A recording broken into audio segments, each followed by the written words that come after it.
Alfa Fox Fox está avistando um Cessna 52 em sinal normal. Bateu. Gente, então é o número 2, aeronave dos faróis. Reporte ideal para girar base e mantendo separação visual. Ele está vindo para pouso também. Ok, reportará. Juliette Romeo Vitor, vertical da lagoa.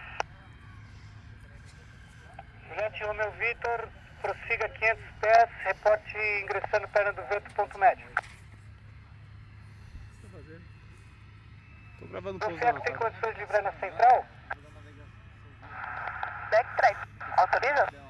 Afirma autorizado. 12165. Livrada no...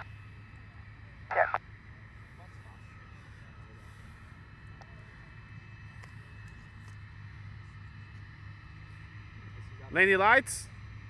O meu Fox Sierra, o vento calmo, 270 graus 02 nós, autorizado pouso, pista 36. Se tendo um paulistinha pra voar, já tem que levantar a mão pro céu. 36, autorizado, Romeo Fox Sierra.